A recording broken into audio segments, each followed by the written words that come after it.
They threw me through the doors like I was cargo. My knees hit the polished stone floor so hard that white light flickered behind my eyes, and my bound wrists twisted against the energy cuffs, until I could feel my pulse hammering against the restraints. 2 Velesthi guards held my shoulders down, while a third pressed the barrel of a pulse rifle against the back of my neck. Cold metal, humming with charge. One twitch of a finger, and my head would be a memory. My name is Owen Hale, and I had no idea why I was still alive. 6 hours earlier, I had been asleep in the bunk of a diplomatic courier vessel, running a routine delivery of sealed communications to an outpost at the edge of Sector 9. The seals were stamped, my credentials were filed, my flight path was legal. Then the Velesthi interceptor had dropped out of fold space directly on top of me, locked my ship in a tractor field, and pulled me aboard before I could even get a distress signal out. No hail, no warning, no explanation. Now I was on my knees in what looked like a throne hall the size of a cathedral, surrounded by aliens who had every reason to consider me insignificant. I raised my head slowly and tried to take in what I was seeing. The hall stretched out in every direction, built from a dark crystalline material that caught the light and threw it back in deep blue and violet hues. Enormous pillars rose to a ceiling so high it disappeared into shadow. Hundreds of figures filled the space, standing in organized clusters that suggested political rank and species affiliation. I recognized 3 distinct alien species besides the Velesthi themselves.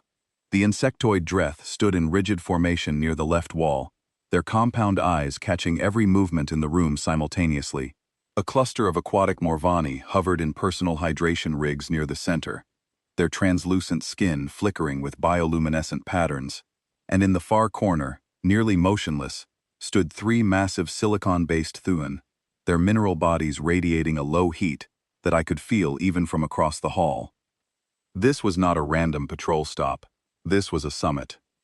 At the far end of the hall, elevated on a platform carved from a single piece of black crystal, sat the Velesthi command structure.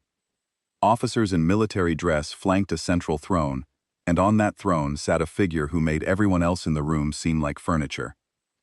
She was tall, even by Velesthi standards, with the elongated limbs and narrow frame of her species, but there was something about the way she held herself that went beyond physical presence. Her skin was the pale silver blue common to Velesthi royalty, and running along her arms, her neck, and the ridges of her cheekbones were bioluminescent markings that glowed with a steady amber light. She wore armor that looked ceremonial but carried the scratches of real combat. Her eyes were large, dark, and focused with an intensity that made me feel like she could read the chemical composition of my blood from 50 meters away. Princess Salith of the Velesthi Dominion. I knew who she was. Everyone in the diplomatic corps knew who she was.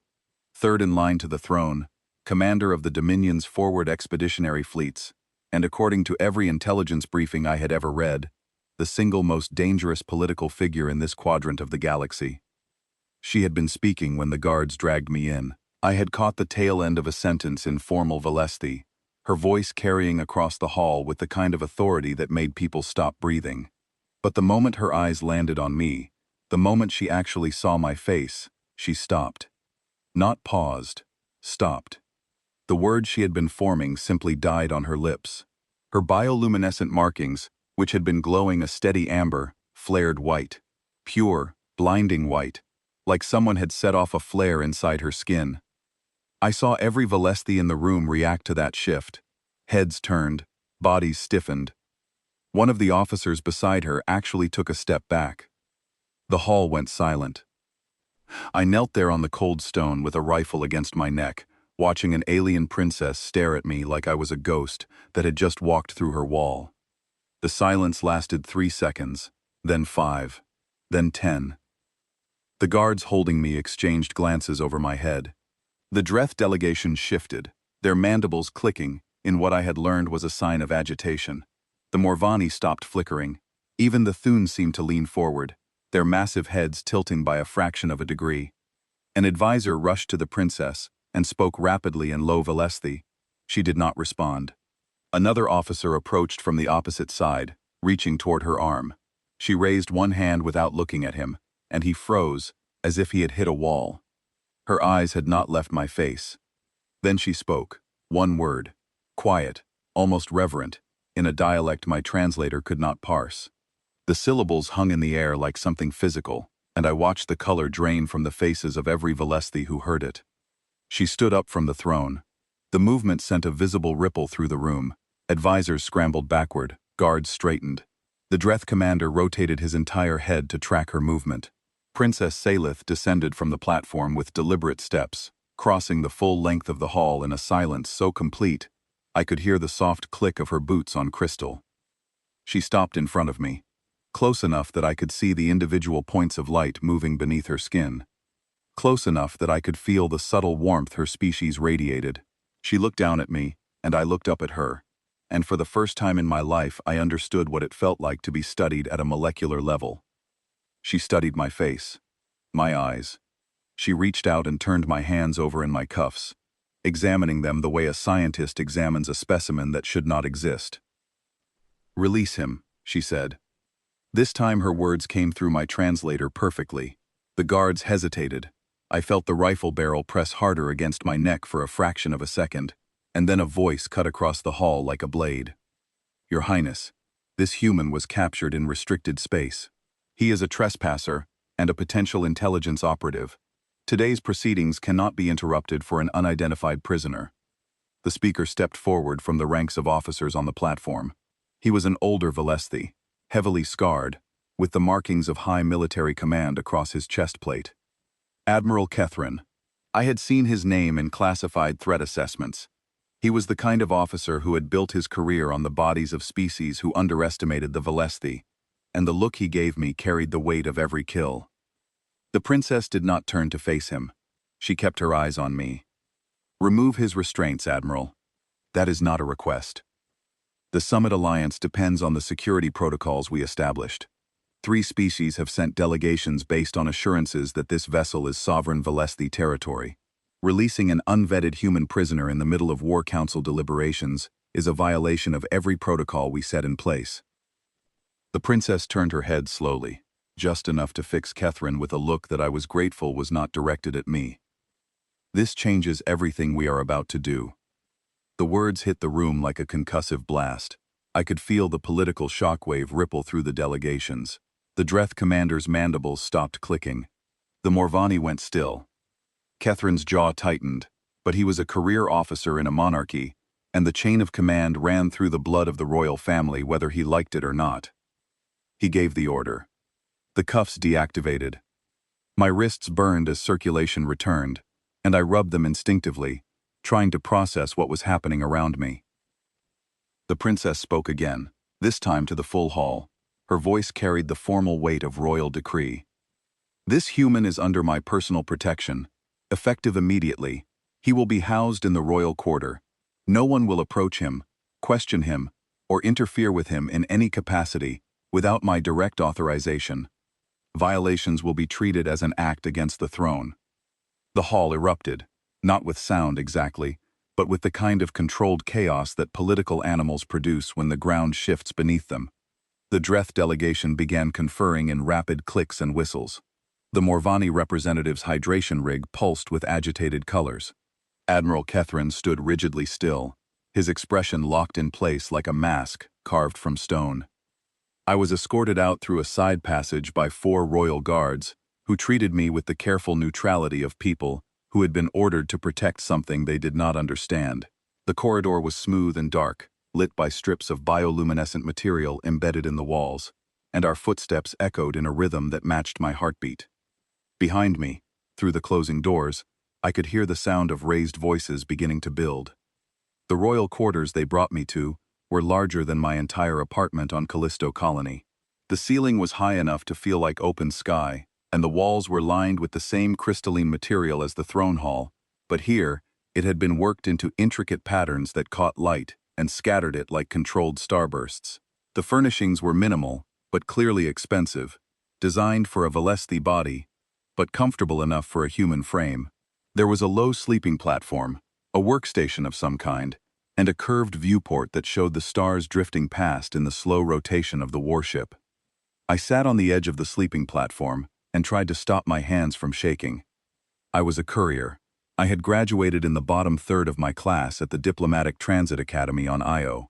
My performance reviews described me as reliable but unremarkable. The most exciting thing that had ever happened in my career was a delayed cargo manifest that once required me to file an extension form in triplicate. I had no special skills, no political connections, no hidden military training. I was the kind of person the galaxy produced by the millions and forgot about individually. And yet a Velesthi princess had just shut down a 4-species war summit because she saw my face. Nothing about this made sense. I replayed the moment in my mind, searching for something I had missed. The way she had stopped mid-sentence. The way her markings had gone white. That single word in Old Velesthi that my translator had failed to process. The way she had looked at my hands. My courier case. They had taken it when they captured my ship. Standard sealed diplomatic communications and transit credentials. Nothing classified, nothing special. I tried to remember if there was anything in there that could have triggered this response, but I came up empty. It was the most boring set of documents in the quadrant. The holographic display on the far wall activated without warning. I flinched and nearly fell off the sleeping platform. The room filled with a soft blue glow as the projection stabilized, and I found myself staring at an image that made my blood go cold. It was a face. A human face. My face. Not exactly. Not perfectly, but close enough that looking at it felt like looking into a distorted mirror. The same jawline, the same brow. The same shape of the eyes and the spacing between them. The image was rendered in a style I did not recognize, layered with Velesthi text, and surrounded by what looked like mathematical annotations and genetic diagrams. At the bottom of the display, repeated in 3 different scripts, was a single title that my translator managed to parse after a long delay. The Caliph Varn, the one who came from beyond, the savior who wore a stranger's face. The text was dated. I looked at the date, converted it through the standard galactic calendar in my head, and felt the room tilt around me. 12,000 years. This image was 12,000 years old. I stared at my own face staring back at me from across 12 millennia, and I understood nothing. The princess came to see me the next morning, or what passed for morning on a warship that ran on its own internal cycle. She brought one other person with her, an elderly Velesthi, whose markings had faded to a dull silver with age. He moved slowly, but his eyes were sharp and clear, and he carried a data tablet that looked like it weighed more than he did.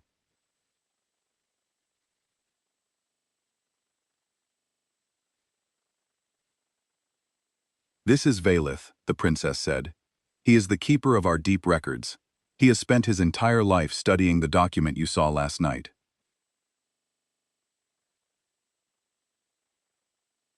I was standing by the viewport, watching the stars. I had not slept. "What is the Caliph Varn?" I asked. Valith activated his tablet. A holographic display materialized between us, showing a complex web of genetic diagrams, historical timelines, and what appeared to be a star map overlaid with biological data.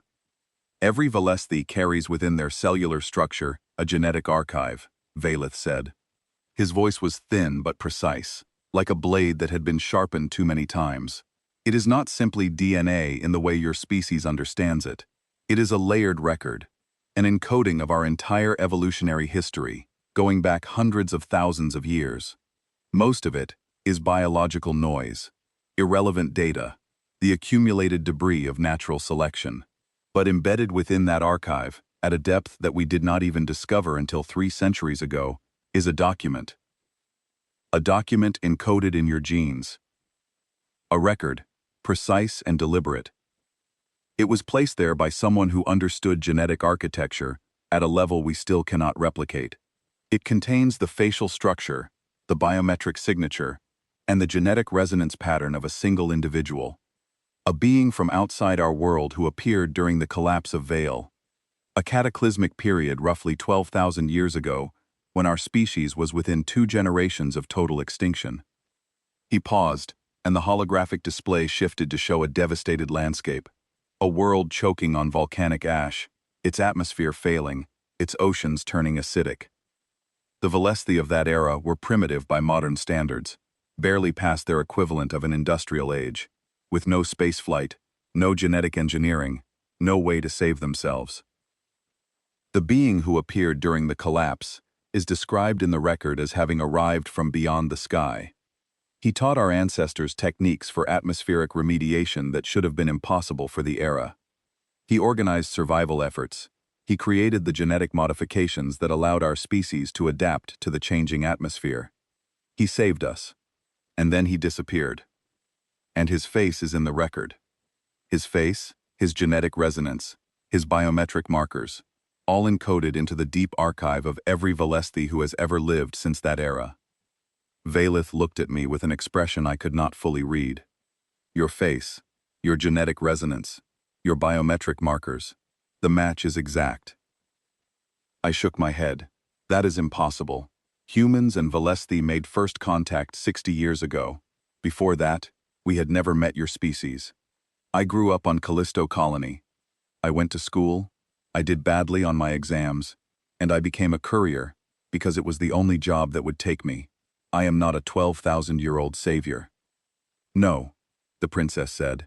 She had been standing near the door, watching me, her markings glowing a soft blue that I had not seen before. You are not. Valeth is not claiming that you are that being. What we are trying to understand is how a member of a species that we only contacted 6 decades ago carries the exact genetic signature of someone who saved our civilization millennia before that contact should have been possible. The question hung in the air like a physical weight. Perhaps I am wrong, Valeth said gently. Perhaps the match is a coincidence of staggering proportions. But the genetic resonance pattern alone has over 9 billion unique data points. The probability of a random match is effectively 0. You are connected to the Caliph Varn. The question is how. Before I could respond, the door chimed. Admiral Kethrin's voice came through the comm, clipped and formal. Your Highness, the Dreth Collective is demanding an emergency session. They want the human transferred to their custody for biological analysis. The Morvani delegation has filed a formal protest, claiming the Caliph Varn revelation is a fabricated political tool. And the Thun Assembly has withdrawn to their quarters and sealed their doors. The princess closed her eyes for a moment. When she opened them, the blue glow of her markings had hardened to something closer to steel. Convene the session. All delegations, 1 hour. Kethrin's silence on the other end of the comm spoke volumes, but the line closed without argument. I looked at the princess. What happens to me if the Dreth get their way? They will not, she said. But if they did? The Dreth approach to biological analysis is not something I would describe as survivable. I let that settle into my gut, where it could sit alongside the rest of the fear that had been accumulating there since the guards threw me through those throne room doors. Am I your prisoner? I asked. You are under my protection. That did not answer my question. She regarded me for a long moment, her expression unreadable by human standards. Then she said something that surprised me. You are free to leave whenever you wish. I will provide a ship and an escort. But I believe that what is happening here is larger than either of us, and if you leave now, you may never understand what you are. I wanted to argue. I wanted to say that I knew exactly what I was. I was Owen Hale, courier 3rd class, currently late on his delivery, and probably facing a demerit on his service record. But the image of my own face staring out from a 12,000-year-old genetic record kept flickering in the back of my mind. And the truth was that I was terrified, not because of the danger, but because some part of me, some deep and irrational part, recognized something in all of this that I could not name. I stayed. The political session that followed was controlled chaos. I was not present for most of it, but I could hear the muffled sounds of raised voices through the walls of the royal quarters, and the guards outside my door were reinforced twice in 2 hours. The princess had left Valeth with me, whether as a companion or a watchdog I was not sure, and the old scholar spent the time showing me additional fragments of the deep record.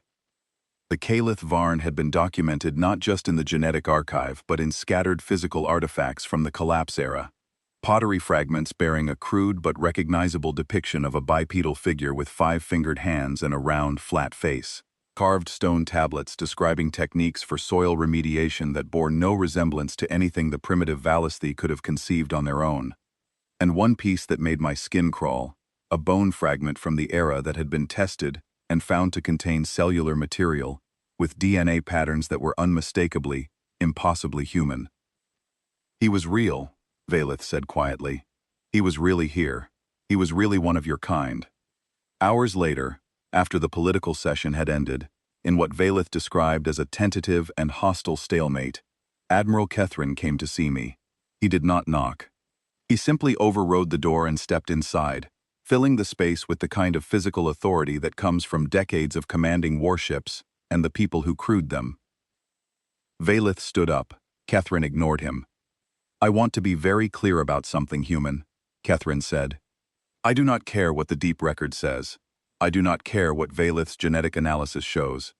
I have spent 30 years defending the Dominion from threats that would have ended us, and I will not allow a stray courier from a minor species to destabilize the most important military alliance we have ever assembled." "I did not ask to be here," I said. "That is irrelevant. You are here.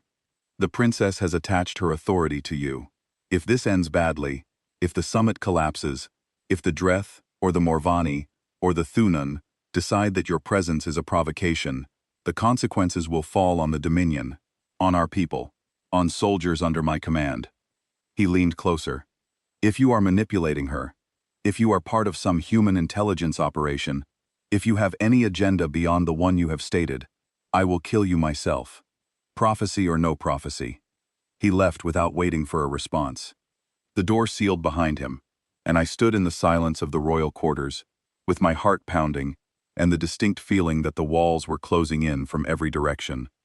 It was nearly the end of the ship's cycle when the message came, not from the princess, not from Kethrin, not from anyone I expected. The Thun Assembly requested a private audience with me. I was escorted to their quarters by 2 royal guards and one very nervous Velesthi diplomatic attaché who kept checking his comm as if waiting for someone to call the whole thing off. The Thun section of the warship had been modified to accommodate their environmental needs. The temperature was higher, the air carried a mineral tang, and the lighting had been shifted to a spectrum that made everything look like it was carved from amber. The Thuan elder was waiting for me. He was enormous, easily 3 meters tall, his body a complex lattice of silicon and mineral compounds that shifted and reformed as he moved. His eyes, if they could be called that, were deep indentations in his facial structure that glowed with a warm red light. When he spoke, his voice sounded like stones grinding together in a way that my translator smoothed into something almost melodic. "Sit, Owen Hale," he said. He knew my name. That meant the Thun had been doing their own research. "The Velesthi believe you are their Caliph Varn," the elder said. "Their deep record contains the face and the genetic signature of a human who saved their species 12,000 years ago. This has caused considerable political disruption." "I am aware," I said. "I asked to speak with you because the Thun have our own records. Different records. From a different era, and they also contain a human." My hands went cold. "Not your face," the elder continued. "A different individual. A woman, by your species' reckoning. She appeared among the Thun approximately 9,000 years ago, during a period when a cascade failure in our planet's geothermal system threatened to destroy the crystalline networks that sustain our cognition. She taught us how to reroute thermal energy through synthetic mineral channels. She saved our capacity for thought, and then she disappeared." He leaned forward, and the red glow of his eyes intensified. "When the Velesthi announced their discovery about you, we searched our own archives. We cross-referenced every record we have with the genetic data Valeth shared at the summit session. The woman in our records does not match you. She was a different person entirely. But she was the same species, human, unmistakably, impossibly human." The room felt like it was vibrating at a frequency I could feel in my teeth. "Your kind have been here before," the Thuan elder said. His voice was quiet now, almost reverent. "Many times, and every time, you changed everything." I sat in that amber-lit room, surrounded by beings made of living stone, and felt the ground beneath every assumption I had ever held begin to crack. I returned to the royal quarters in a daze. The guards escorted me through corridors that now felt different, as though the walls themselves were watching me with new interest. Valeth was waiting for me, his old face drawn with exhaustion and something that might have been excitement. "You spoke with the Thuan," he said. "It was not a question. They have their own records. A different human, a woman, 9,000 years ago." Valeth sat down heavily. His data tablet trembled slightly in his hands, and I realized that this man, who had spent his entire career studying the mystery of the Calith Varn as a singular event, was now confronting the possibility that it was part of a pattern so vast, it redefined everything he thought he knew. "I need to speak with Torvon directly," he said. "If the Thun records contain genetic material, and if we can cross-reference it with the Deep Archive, we may be able to map the scope of this. How many worlds? How many interventions? How far back it goes?" He left, and I was alone again. I stood at the viewport and watched the stars drift past. Somewhere out there, billions of light-years away, was Earth. My mother lived on Callisto Colony, in a small apartment with a window that looked out over the ice plains. She worked as a logistics coordinator for the mining operations, the kind of job that kept everything running, and nobody ever noticed. She had raised me alone after my father died in a pressure breach when I was 6. She had never talked about destiny, or purpose, or meaning. She had talked about showing up on time, doing your job properly, and being decent to people who were having a worse day than you. I wondered what she would say if she could see me now, standing in a royal suite on an alien warship, being told that our species had been saving civilizations since before human history began. She would probably tell me to get some sleep and stop overthinking things. I did not sleep, but I did stop overthinking, because the alternative was a spiral of questions that had no answers yet, and the only thing worse than not knowing was exhausting myself before the answers arrived. The joint session convened the next day in the largest briefing chamber on the warship. All 4 species were present. The Velesthi filled the center of the room, with the Princess and Admiral Kethrin occupying the primary positions at the head of a curved table that had been configured to accommodate the different physical requirements of each delegation. The Dreth stood along the left wall in their rigid formation, compound eyes tracking every movement. The Morvani delegation floated in their hydration rigs at the center, their bioluminescent skin cycling through colors I had learned to associate with heightened attention. And the Thun stood at the far end, their massive forms radiating heat that I could feel from across the room. I stood at the center of the table, placed there by the Princess, despite Admiral Kethrin's visible objection. I was the focal point, the exhibit, the variable, that had destabilized an already fragile political equation. Valeth presented first. He activated a holographic display that filled the center of the room with the genetic data from the Velesthi Deep Record, including the facial reconstruction, the biometric analysis, and the 12,000-year timeline. He spoke with the careful precision of a scholar who knew that every word he said was being parsed for political leverage by 4 different species simultaneously. Then the Thun elder spoke. His name, I learned, was Torvon. He stepped forward, and the heat from his body made the air shimmer as he activated his own display alongside Valeth's data. The Thun record was different in format, but identical in implication. A human woman, 9,000 years ago, appearing among the Thun during an extinction-level crisis, teaching them survival techniques that should have been centuries beyond their development, and then vanishing without a trace. "We have cross-referenced these records extensively," Torvon said. "The Velesthi individual and the Thun individual are not the same person, different faces, different genetic profiles, different eras, different worlds, but the same species." He paused and let that sink in. We then expanded our search. The Thun maintain the most comprehensive historical archive in this region of space, containing records from 47 civilizations spanning the last 20,000 years. Within that archive, we found additional references, 7 of them. The holographic display expanded. 7 new data points appeared on a galactic map, scattered across thousands of light-years, each one tagged with a date, a species, and a brief description. A human male who appeared among the Rathaki 17,000 years ago during a supernova aftermath and taught them radiation shielding techniques. A human female who appeared among the Drethi 11,000 years ago during a hive collapse and reorganized their colonial structure to prevent cognitive cascade failure. A human figure of indeterminate characteristics who appeared among a now-extinct species called the Vothene 8,000 years ago and helped them survive an asteroid impact that should have ended them. The list continued. 7 separate instances, 7 different humans, 7 different species on 7 different worlds across thousands of years and thousands of light years. Each time, the human appeared during an extinction-level crisis. Each time, they intervened. Each time, they disappeared. No species connected these records to each other, Torvald said, because no species had the framework to do so. The events occurred in isolation, separated by millennia and vast distances. It is only now, with a living human standing in this room, carrying the genetic signature of one of these ancient visitors, that the pattern becomes visible. The room was completely silent, not the hostile silence of political maneuvering, a different kind of silence, the kind that falls over people when they realize the universe is larger and stranger than they had allowed themselves to believe. The Dreth commander broke the silence. His voice came through my translator as sharp and mechanical.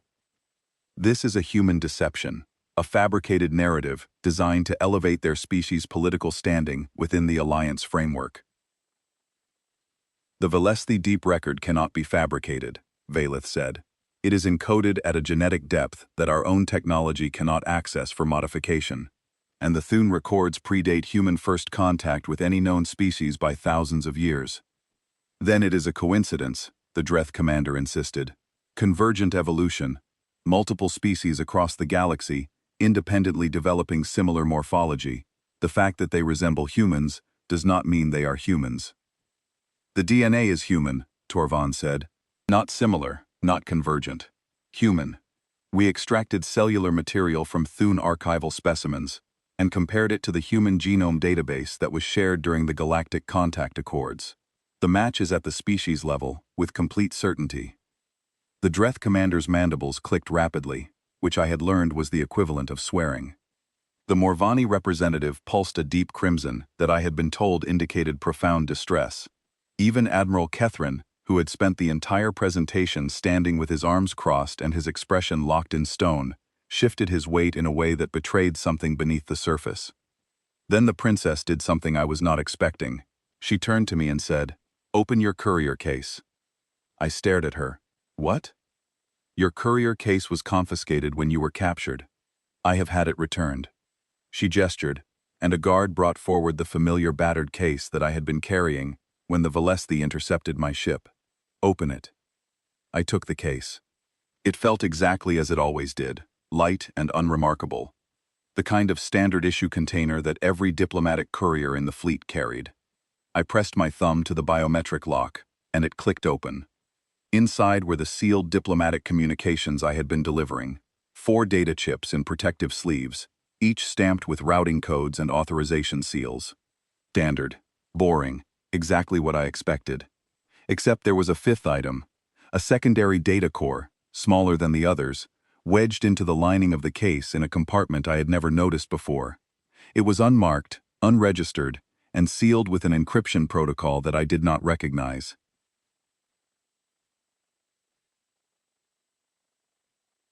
That was not there when I packed this case, I said. I know, the princess said. We found it during our inspection. We could not decrypt it. Velesthi encryption specialists, Thune computational systems, Morvani pattern analysis, none of them could break the seal. She looked at me. It responds to human biometrics, your biometrics specifically. I looked down at the data core in my hand. It was warm against my palm, humming faintly in a way that felt almost organic. Someone had planted this in my case. Someone in the human diplomatic corps had hidden an encrypted data core in the lining of my courier bag, keyed specifically to my biological signature, and sent me on a routine delivery that just happened to take me through Velesthi restricted space. I had been set up, not for capture, for discovery. I pressed my thumb to the data core.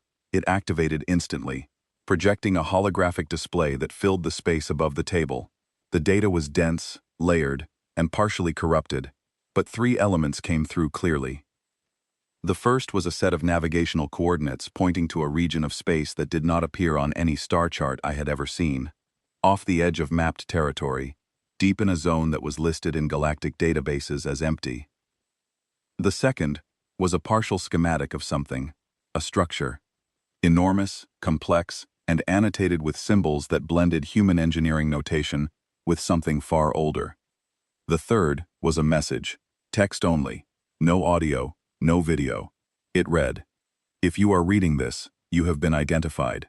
Do not return to human space. Proceed to the coordinates. The answer is there. You were never meant to be ordinary, Owen." None of us were. It was unsigned. The room erupted. The Dreth delegation surged forward, mandibles clicking in what was now unmistakably aggressive posturing. Their commander's voice cut through the noise, demanding that the data core be confiscated and the human be detained for full interrogation. The Morvani representative's hydration rig flared with so many colors simultaneously that it looked like a living aurora. Admiral Kethrin was shouting orders at his own officers, trying to maintain security protocols while the political situation disintegrated around him. Torvan, the Thun elder, did not move. He stood at the far end of the room, his red eyes fixed on the navigational coordinates hovering in the holographic display, and I could see the calculations running behind those glowing indentations.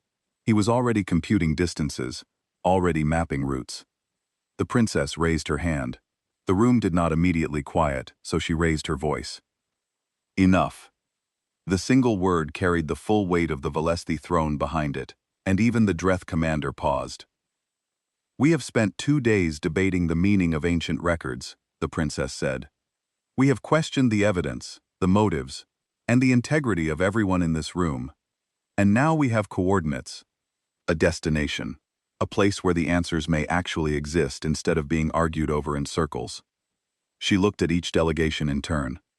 "I propose a joint expedition, 1 ship from each of our 4 species, plus Owen Hale, proceeding to these coordinates together. The findings will belong to all of us equally. No single species will have the right to claim or suppress what we discover." The Dreth commander objected immediately. This could be a trap, human manipulation designed to lure allied forces into ambush. "Then send your best warship," the princess said.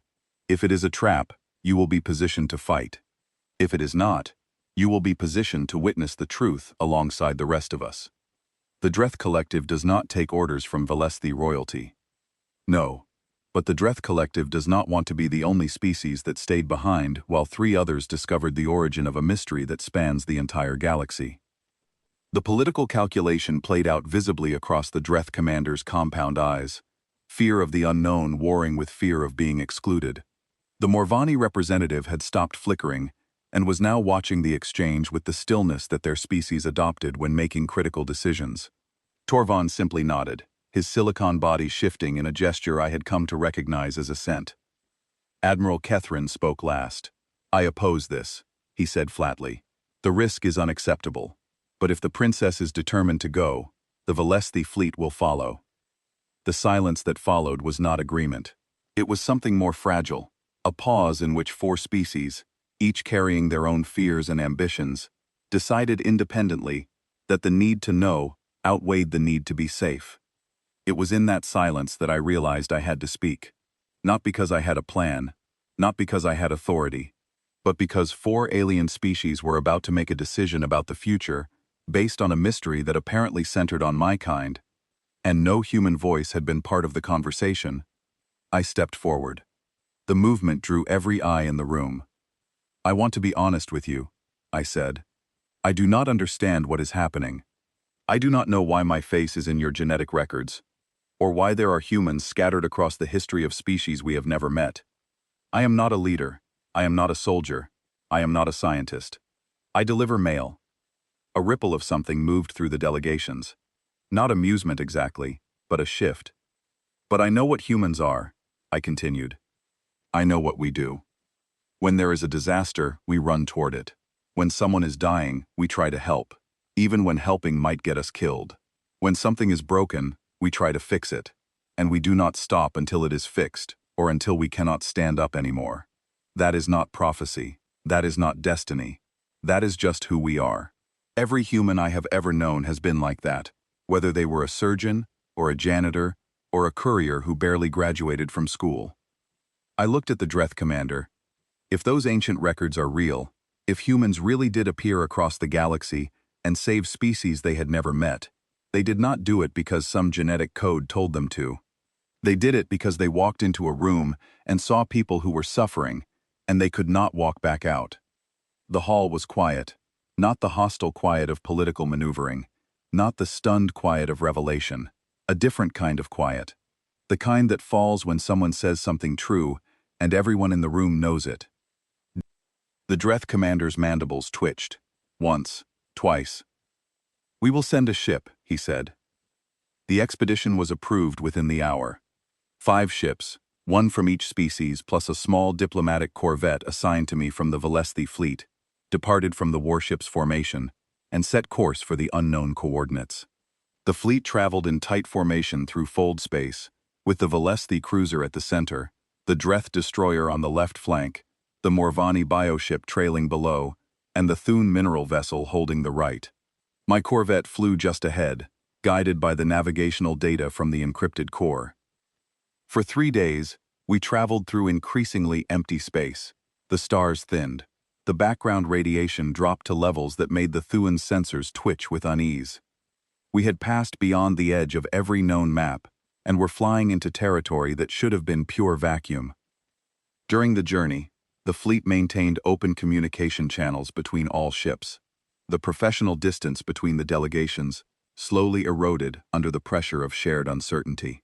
The Morvani representative, whose name I learned was Selvan, transmitted a continuous biological scan of the surrounding space that she shared freely with the other ships.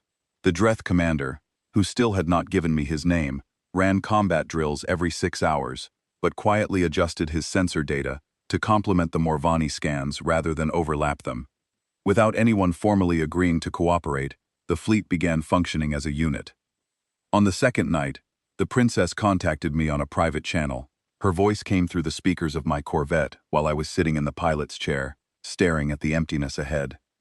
"You are not sleeping," she said. "Neither are you. Velesthi require less sleep than humans. You do not have that excuse." I smiled despite myself. "I keep thinking about that message in the data core. Someone in the human diplomatic corps knew about this. They planted that core in my bag, arranged my route, set me up to be intercepted. They knew about the Velesthi deep record. They knew I would be identified. Does that trouble you?" "It terrifies me, because it means there are humans who know far more about this than they have told anyone. And they sent me, specifically me, not a soldier or a scientist or a diplomat, a courier, the most expendable person in the fleet." She was quiet for a moment. Then she said, "Perhaps they did not send you because you were expendable. Perhaps they sent you because you were the right person. I do not see how those could both be true at the same time." "Then you do not yet understand what makes someone the right person." She closed the channel before I could respond, and I spent the rest of the night turning her words over in my mind like a puzzle I could not solve. On the 4th day, the long-range sensors picked up a signal. It was faint at first, buried in the cosmic noise, but the Thune computational systems isolated it within minutes and amplified it across the fleet's shared communication channel. Every ship heard it at the same time. A structure, something artificial, something impossibly large, hidden inside a nebula that did not appear on any chart. It was broadcasting a single repeating signal on a frequency that cut through every layer of interference, like it had been designed to be heard across the galaxy. The signal was in English. My blood went cold as the words resolved through my ship's speakers, clear and calm and human. "If you have come this far, you are ready." We approached the nebula in combat formation, every weapon system on every ship charged and ready. The Dreth destroyer had extended its sensor arrays to maximum range, scanning for threats. The Morvani bioship had deployed its organic defense screens. Even the Thune vessel, which I had been told was primarily a research platform, had powered up systems that the other species clearly had not known it possessed. The nebula itself was beautiful and terrifying, a vast cloud of ionized gas lit from within by the radiation of dying stars, stretching across light years of space in curtains of violet and gold. Navigating through it was like flying through a cathedral made of fire. The structure was at the center. It emerged from the nebula like a mountain breaking through fog. My first thought was that my sensors were malfunctioning, because the scale did not make sense. The station, and it was a station, was larger than any artificial construct any species in the Alliance had ever built. It dwarfed the Valesti warship. It dwarfed the Dreth destroyer. It was a city in space, a vast complex of interlocking structures and docking arrays, and antenna networks, that extended in every direction like the branches of a tree made from metal and crystal, and something organic that pulsed with a faint inner light. Its outer layers had fossilized. Millennia of exposure to radiation and micrometeorite bombardment had transformed the surface into a mineral crust that made the station look like an asteroid at first glance. Only the energy signatures gave it away. Deep inside, something was still running. Something had been running for a very, very long time. The English language signal was coming from the station's core, repeating on a loop that the Thune estimated had been cycling for at least 50,000 years. If you have come this far, you are ready. The station's systems activated as we approached. Not aggressively. The power output was minimal, targeted, almost gentle. Sensor beams swept across each ship in the fleet, cataloging species, crew complement, and technology level.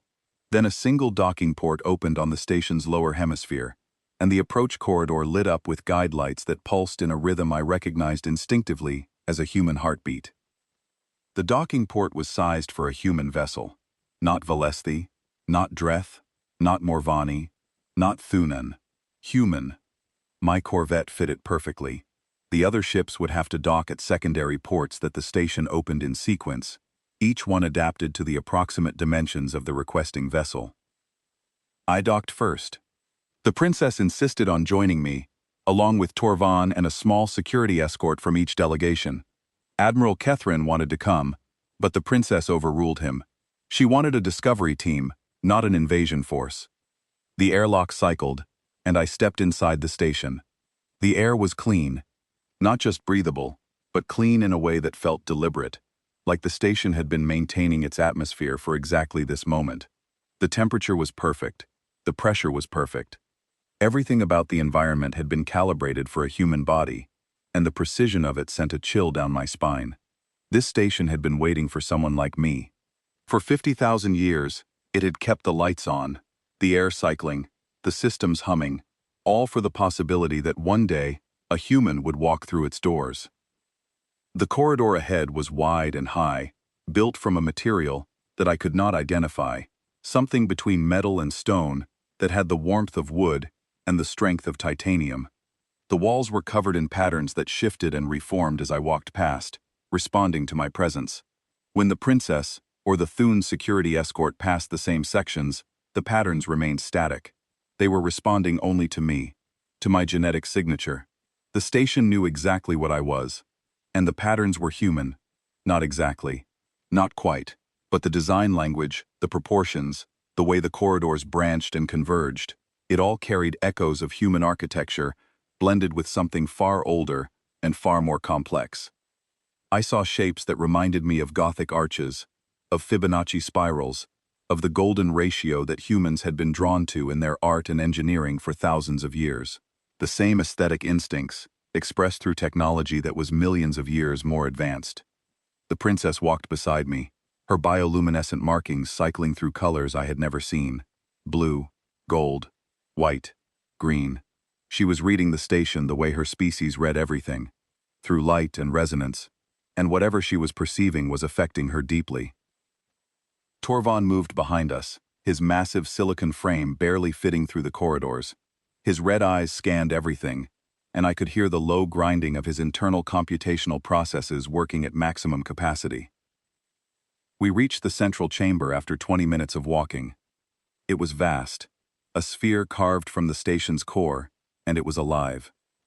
Not alive in the biological sense, but alive in the way that a library is alive when it contains the accumulated knowledge of a civilization.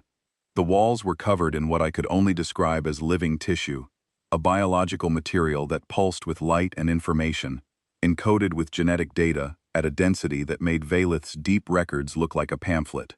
Holographic projectors embedded in the floor and ceiling activated as I entered, filling the space with images and data streams that swirled around me like a controlled storm. The station spoke, not with the looping signal from outside. A different voice, deeper, warmer, and unmistakably human. Welcome, descendant. We have been waiting for you, all of you. The holographic display coalesced into a narrative. Images, data, genetic maps, and star charts combined to tell a story that spanned millions of years. And as I watched it unfold, the ground beneath everything I had ever believed about my species gave way. Millions of years ago, long before Earth existed in any form that would be recognizable, a precursor species had thrived in this region of the galaxy. They were not human. Not exactly. But they were the genetic ancestors of humanity. The rootstock from which the human genome would eventually emerge through a chain of evolution and deliberate engineering that stretched across eons. This precursor species, the station called them the Architects, had reached the peak of their civilization and then faced something that could not be fought or negotiated with. A natural phenomenon. A flaw in the fabric of space-time itself that periodically tore through regions of the galaxy, destroying everything in its path. They called it the unraveling. The Architects could not stop the unraveling. Their technology was the most advanced the galaxy had ever seen, and it was not enough. So they did something else. They seeded themselves. They encoded their genetic template into the evolutionary pathways of dozens of worlds across the galaxy, carefully selecting planets where the conditions were right for their descendants to eventually emerge as intelligent, spacefaring species. They designed these descendants to carry a specific set of traits: resilience, adaptability, empathy, and a drive toward problem-solving that bordered on compulsive. Earth was one of those worlds. But it was not the only one. The humans who had appeared throughout alien history were not time travelers. They were not gods. They were descendants from other seeded worlds, parallel human civilizations that had risen independently, achieved spaceflight, found the struggling alien species in their vicinity, and done exactly what the Architects had designed them to do. They helped. They saved. They fixed what was broken. And then, one by one, those parallel civilizations had collapsed or moved on, leaving behind only genetic echoes and grateful species who remembered them as myths. Earth's humans were the latest emergence, the most recent branch of a vast family tree that stretched across the galaxy, rooted in the genetic legacy of a species that had loved the universe enough to pour itself into its future. I stood in the center of the station, surrounded by the accumulated knowledge of my ancestors, and I felt something I could not name. It was not pride. It was not fear. It was the sensation of being part of something so large that the word large lost all meaning. The princess stepped forward. She was staring at a holographic reconstruction near the far wall, a full-body image of a man standing in a Velesthi landscape, surrounded by primitive aliens who looked up at him with expressions that needed no translation. The Caliph Varn. He looked like me, not perfectly. His jaw was slightly wider, his hair a different shade. But the resemblance was undeniable. He could have been my cousin, my uncle, a stranger I passed on a colony street and felt a flicker of familiarity about before moving on. He was human, but he was not from Earth. He was from another branch, another world, another iteration of the same genetic template playing out across the galaxy. He had found the Velesthi during their darkest hour, and he had done what any human would do. He had stayed, he had helped, he had saved them. And then he had disappeared into the flow of time, leaving behind nothing but a genetic record and a civilization that built itself on the memory of his face. The princess turned to me. Her markings were glowing a color I had not seen in any Velesthi. A deep, resonant gold that seemed to come from somewhere inside her, not just from the bioluminescent cells on her skin. "We built our entire civilization on the memory of that face," she said. "And here you are, wearing it by accident." I did not have words for what I was feeling. I looked at the image of the Caliph Varn, and I thought about all the other images buried in the station's archives. Dozens of humans across dozens of worlds, all carrying the same genetic fire, all running toward the disaster instead of away from it. None of them had asked for the role. None of them had been told by some cosmic authority that they were destined for greatness. They had simply been human, and being human meant that when someone was suffering, you did something about it. The station's systems shifted. The warm voice that had been narrating the history changed tone, becoming urgent. Warning: spatial anomaly detected. Classification: unraveling. Distance: 42 light-years. Trajectory: convergent. Estimated arrival at current position: 19 hours. Every light in the chamber turned red. I looked at the princess. She looked at me. The expression on her face was not fear. It was the expression of someone who had just watched the floor disappear beneath them and was calculating how to fly. "The thing they built us to face," I said. "Yes," the station's voice replied. "It is coming. And this time, there is no one left to delay it. Except you." The red light pulsed like a heartbeat, and deep in the station's core, something vast and ancient began to wake up. 19 hours. That was how long we had before the unraveling reached us, and through us, the nebula, and through the nebula, the inhabited systems beyond. I did the math in my head, because I did not want to ask the station to do it for me. 14 billion lives within the first 6 months of expansion. Every world the Dreth colonized along the rim. Every Morvani ocean planet in the Veth cluster. The Thun homeworld. The Valesthi Dominion. And eventually, Earth. The station laid it out in clinical detail as we gathered the full expedition team in the central chamber. The unraveling was not an attack. It was not alive. It was a fundamental instability in the fabric of space-time, a wound that had existed since the earliest moments of the universe, dormant for millions of years at a time, and then suddenly active, expanding, consuming everything in its path. Stars, planets, empty space itself. Where the unraveling passed, reality simply stopped being real. The architects had discovered it millions of years ago and realized they could not destroy it. The physics did not allow for destruction. What they could do was stabilize it, seal the wound shut, using devices that channeled enormous energy through a biological interface. The process required a living being with the architect's genetic template to serve as the conduit, because the stabilization frequency was encoded in the very DNA the architects had used to seed the galaxy. The technology was keyed to their descendants. It could not work without one. Every intervention recorded in alien history, every time a human had appeared and saved a species from extinction, had been connected to the unraveling. The spatial collapse approached a region. A local human civilization detected it, or was guided to it. They activated whatever stabilization technology they could find or build, sealed the wound in their area, and bought the galaxy another few thousand years. But the cost was always enormous. The human civilizations that performed the stabilization rarely survived intact. They burned themselves out, saving everyone else. The station contained the last stabilization device the architects had ever built, the most powerful, the one designed not for a temporary patch but for a permanent seal. It could end the unraveling forever. "What is the cost?" I asked. The station's voice was quiet. "The device requires a biological interface.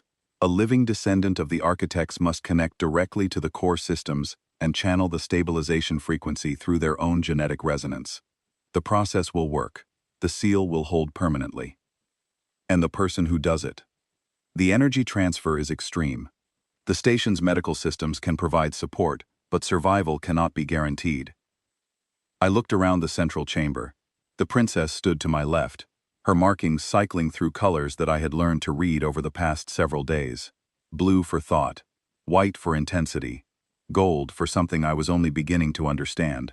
Torvon was behind me, his massive silicon form radiating heat that I could feel against my back. The Dreth commander and the Morvani representative had joined us via holographic link from their ships, their images projected into the chamber with perfect clarity. Admiral Kethrin stood apart from the group, his arms crossed, his expression unreadable. He had been silent since the station's revelation about the architects and the seeded worlds. I had expected him to dismiss it, to call it a fabrication or a trap. Instead, he had listened, and his silence was more unsettling than any threat he had made. "I will do it," I said. The words came out before I had finished thinking them. They came from the same place that had kept me awake on my courier ship during the long runs between stations, the same place that made me check on the junior cadets after rough training exercises, the same place that had once driven me to spend 3 hours fixing a docking clamp on a cargo station because the maintenance crew was short-staffed and the next supply ship was due in an hour. It was not heroism, it was not destiny. It was the simple, stubborn, irrational human compulsion to see a problem and refuse to leave it unsolved. The princess objected immediately. There must be another option. The station's systems, the fleet's combined technology. There has to be a way to activate the device without risking your life. The device is biologically keyed, Torvald said. His voice was heavy, grinding with something that sounded almost like grief. We have analyzed the interface specifications. No technology we possess can replicate the genetic resonance required. It must be a living human. Then we find another human. We send a message to Earth. We recall a ship. We bring someone who volunteered with full knowledge of the risk. In 19 hours, I said.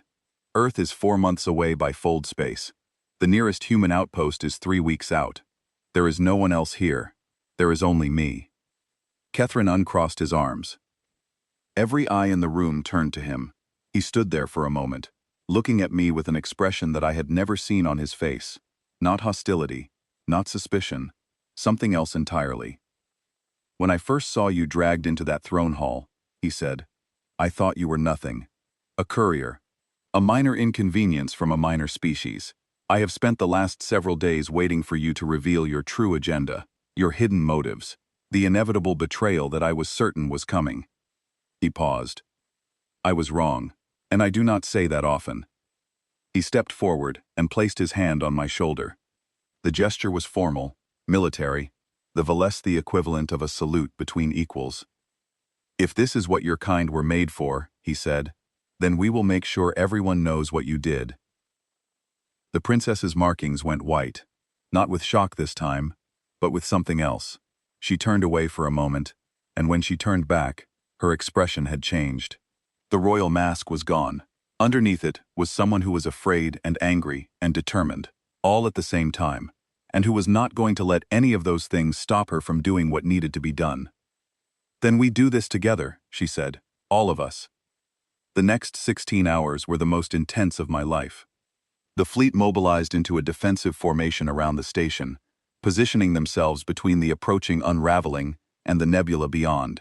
I watched from the station's observation deck as the fleet arranged itself, and even from that distance, I could see the unraveling approaching on the long-range displays. It looked like nothing. That was the worst part. It was not fire. It was not a wave. It was an absence. A region of space where reality simply stopped rendering, like someone had taken an eraser to the stars themselves. Where it passed, there was no light, no matter, no energy. Just nothing, expanding at a speed that the Thun calculated would reach us in just under 17 hours, and would reach the nearest inhabited system within 6 months. The Dreth, who had threatened war just days ago, deployed their entire destroyer into a forward shielding position, absorbing the brunt of the spatial distortion that preceded the unraveling, like a bow wave ahead of a ship. The Dreth commander's last transmission, before the interference cut communications, was 5 words: "We will hold the line." The Morvani bioship extended its organic systems into the station's power grid, creating a living conduit that amplified the station's energy output by a factor of 12. The Morvani representative personally oversaw the integration, her bioluminescent skin glowing with a sustained white light that her species reserved for moments of absolute commitment. Her engineers worked in water-filled chambers that they had constructed inside the station's secondary corridors, and the sound of their bioelectric pulses hummed through the walls like a second heartbeat. Torvan and his Thun colleagues interfaced directly with the station's computational systems, their silicon minds processing the stabilization calculations at speeds that the station's own aged processors could no longer achieve. They calculated vectors, modeled energy flows, and refined the targeting parameters of the device with a precision that the station's voice described as exceeding original specifications. And the princess stayed with me. She stayed in the core chamber as the station's medical systems prepared the interface. She stayed as the technicians, a mix of all 4 species working together for the first time in any of their histories, calibrated the connection points and tested the energy conduits. She stayed as I sat in the interface chair, a structure that looked like it had been grown rather than built, its organic components adapting to my body as I settled into it. The stabilization sequence will activate in 3 stages, the station's voice explained. Stage 1. Connection. Your nervous system will link to the station's core. Stage 2, resonance. Your genetic frequency will be amplified and broadcast through the device. Stage 3, projection. The stabilization wave will extend outward through the wound in spacetime and seal it permanently. How long? Approximately 7 minutes for the full sequence. 7 minutes. I had run courier deliveries that took longer than 7 minutes. I had waited in line at the commissary for longer than 7 minutes. 7 minutes to save the galaxy or die trying. It felt like the kind of math the universe specialized in, absurd and terrifying in equal measure. "Owen," the princess said. I looked at her. Her markings were glowing that deep gold again. The color I had seen in the chamber when she looked at the image of the Caliph Varn. The color that meant something the Velesthi rarely expressed. "When this is over," she said, "I want you to tell me more about what humans do. All of it. The good parts and the foolish parts. And the parts that make no sense to anyone but you." "When this is over," I said, "I will talk until you tell me to stop." The station's systems engaged. The interface chair hummed beneath me, and I felt the connection begin. It started in my fingertips, a tingling warmth that spread up my arms and into my chest. Not painful, not pleasant either. It felt like being slowly filled with light, like every cell in my body was waking up for the first time and discovering that it had been waiting for this moment since before I was born. Stage 1, connection. My vision blurred, then sharpened into something beyond normal sight. I could see the station's systems around me, not as walls and machines, but as living networks of energy and information, pulsing with the residual intelligence of the architects who had built this place. I could feel the Morvani power conduit feeding energy into the core.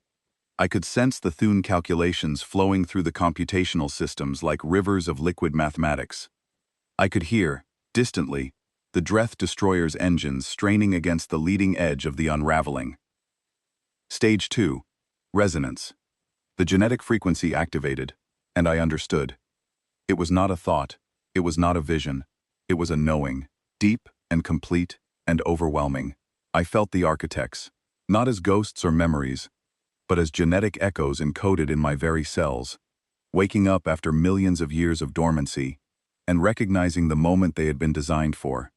And through them, I felt everyone else. The Caliph Varn, standing on a dying Velesthi world 12,000 years ago, his hands in the dirt, teaching aliens he had never met how to clean their atmosphere because he could not watch them die. A woman whose name was lost to time, kneeling beside a Thune crystalline network 9,000 years ago, rerouting thermal energy through channels she built with her bare hands, because the Thune could not manipulate their own neural substrates, and she was the only one who could. A man on a Dreth colony world, organizing hive structures into patterns that prevented cognitive cascade failure, working for months without sleep, because every hour he rested was an hour the colony spiraled closer to collapse. Dozens of them, hundreds, stretching back through time like links in a chain that spanned the galaxy, all human, all different, all carrying the same fire, not destiny, not programming, just the simple, stubborn, beautiful refusal to stand by while someone else suffered. I felt them all, and they felt like family. Stage 3, projection. The stabilization wave erupted from the station's core like a sunrise. I felt it leave me, felt it pour through the device and out into the wounded spacetime beyond. A wave of energy keyed to the fundamental frequency of human DNA, carrying the accumulated resonance of every iteration of humanity that had ever lived and fought and saved and sacrificed. It hit the unraveling like a hand pressing down on a wound, and the wound resisted, fought back, screamed in frequencies that I felt in my bones. 7 minutes. The station had said 7 minutes. The first minute was fire. Every nerve in my body lit up simultaneously, and I heard myself making sounds that I would not remember later. The princess gripped my hand. I could feel her markings blazing through my closed eyelids, white hot and fierce. The second minute was darkness. My vision failed. My hearing went next. I existed as nothing but the frequency, nothing but the signal pouring through me, and I held on, because letting go was not something humans did. The third minute was memory. Not mine. everyone's. The station's archives flooded through me, and I lived 1,000 lives in 60 seconds. I was born on worlds I had never seen. I grew up under alien stars. I learned languages I would never speak again. I loved people whose faces I would forget the moment the connection ended. The fourth and fifth minutes were pain, but pain that had been transformed into purpose. Every cell in my body was burning, but the burning was doing something. It was sealing the wound. I could feel it closing, feel the edges of the unraveling being drawn together and fused shut by the frequency that my species had been carrying in their blood for millions of years without knowing it. The sixth minute was silence. The unraveling contracted. The screaming frequencies faded. The wound was closing, and the energy demand was dropping, and the fire in my body was slowly beginning to cool. The seventh minute was peace. The stabilization wave completed its cycle. The unraveling sealed. The wound in space-time that had threatened the galaxy for millions of years closed permanently, the edges fusing together into a scar that would hold for as long as the universe existed. The station's systems powered down around me. The interface chair released its hold. I slumped forward, and the princess caught me before I hit the floor. I was alive. I should not have been. The station's own projections had given me a 40% chance of survival, and that estimate had been optimistic, but the combined medical technologies of 4 species had been working on me throughout the entire sequence. Valis, the bioregenerative compounds flooding my bloodstream. Morvani neural stabilizers keeping my brain from overloading. Thuthun mineral-based cellular repair agents reinforcing my tissues at the molecular level. Even the Dreth, whose contribution I only learned about later, had transmitted a series of bioelectric pulses through the station's hull that acted as a pacemaker for my heart during the critical 4th and 5th minutes when it had tried to stop 3 times. 4 species, working together, keeping one human alive for 7 minutes. I woke up in the princess's medical bay. The ceiling was that familiar dark crystal, and the bioluminescent strips along the walls cast a soft blue glow that felt like dawn. I was connected to medical equipment from at least 3 different species, and my body felt like it had been taken apart and reassembled by someone who had mostly gotten the instructions right. The princess was sitting beside me. She had not left, I would learn later, not for 12 hours. "The seal is holding," she said when she saw my eyes open. "Torvon has confirmed it. The unraveling is gone." I tried to speak. My throat was raw, my voice barely a whisper, but the words came out. "Good." She almost smiled. I had never seen a Valesthi almost smile before, but the shift in her markings and the slight change in her expression were unmistakable. "The Alliance is holding as well," she said. "Admiral Kethrin has personally proposed a permanent joint defense compact between all 4 species, with provisions for the inclusion of humanity as a founding member." The Dreth commander seconded the motion. I am told he did so without mandible clicking, which is apparently unprecedented. I laughed. It hurt, but I laughed. Over the next several days, as I recovered, the pieces fell into place. Torvon visited me on the 2nd day, his massive silicon frame filling the doorway of the medical bay.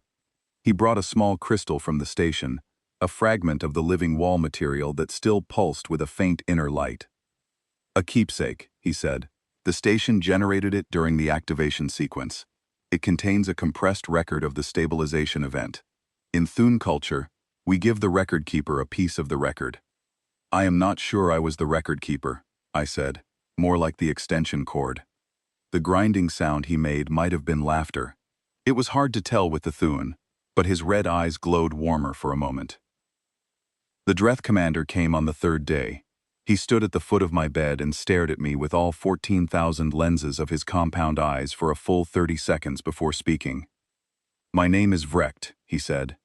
"I have commanded the 3rd Dreth Expeditionary Fleet for 11 years. In that time, I have fought 9 engagements, destroyed 4 enemy vessels, and lost 231 soldiers. I tell you this so that you understand what I mean when I say that what you did in that chamber was the single bravest act I have ever witnessed from any species." "Thank you, Commander Vrecht. Do not thank me. I spent 3 days trying to have you imprisoned or dissected. I was wrong, and my wrongness could have cost us everything. That debt does not clear with gratitude. He paused, his mandibles still for once. The Dreth will remember. We always remember. He left without another word, and I lay there thinking about debts and memories, and the strange ways that enemies become something else entirely when the universe decides to throw all the rules away.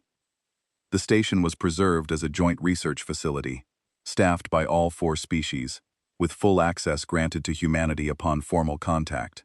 The navigational data from my courier case was traced back through the Human Diplomatic Corps to a small, secretive research division that had been studying anomalous genetic patterns in the human genome for decades. They had identified me as a high-resonance match, planted the data core, and arranged my courier route to intersect with Velesthi space. They had gambled that the Velesthi's own deep records would do the rest. I had a lot of questions for them. They were going to wait until I could stand up without assistance. The alliance that had been fracturing before the summit was now stronger than any treaty could have made it. Not because of politics or military necessity, but because 4 species had stood together at the edge of annihilation and discovered that the thing they had in common was the human who had connected them all. I was not treated as a god. I was not treated as a prophecy fulfilled. The princess made sure of that, at my request. The official record described me as a diplomatic courier who had been instrumental in facilitating an interspecies crisis response. The unofficial record, shared between the delegations in private, was more colorful, but even that stopped short of mythology. I was Owen Hale. I was a courier who had been in the wrong place at the right time, carrying genes I did not choose, connected to a history I had never known. I had done what any human would have done.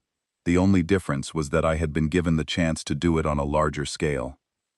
On the last day before my transport arrived to take me back to human space, the princess visited me one final time. She came alone, without guards or attendants, and she stood by the viewport in the medical bay and looked out at the nebula that cradled the station in its light. "We will update the deep record," she said. "The entry for the Caliph Varn will be revised. It will no longer describe a singular savior. It will describe a species." "That is more accurate," I said. "It is, though less dramatic." She turned to me. "I have a question. Your kind. When you do what you do, when you run toward the fire and pull strangers out of the wreckage, and refuse to stop even when stopping is the rational choice, what do you call that?"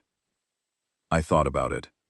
I thought about the volunteer firefighters on Callisto who worked double shifts during the atmospheric breach.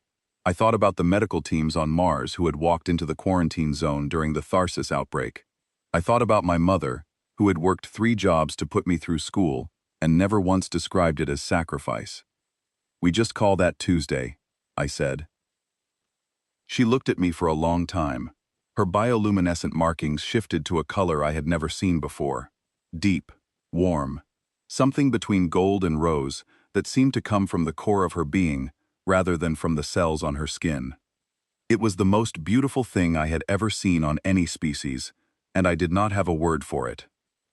Later, after she left, Valith told me what the color meant. It was a Velesthi expression so rare that it had not been documented in over 1,000 years. The closest translation in human language, he said, was this: "I am grateful you exist." I boarded my transport the next morning. My courier case was sitting on the co-pilot's seat, freshly restocked with sealed diplomatic communications, including several new ones between 4 species and the Human Diplomatic Corps. The seals were stamped. My credentials were updated. My flight path was legal. The diplomatic seals from my original delivery were still inside, undelivered, late by nearly 3 weeks. I filed them as late. I included no explanation in the delay report. Some things, I decided, were better explained in person. I set course for home, and behind me, in a nebula that no longer hid a secret, a station that had waited millions of years for a human to walk through its doors, settled into a quiet new purpose. Its signal had changed. The old loop, the one that had broadcast for 50,000 years, was gone. In its place was a new message, broadcasting on every frequency, in every language the station's archives contained. It said, "They came, they stayed, they saved us. Remember them." And across the galaxy, one species at a time, they did.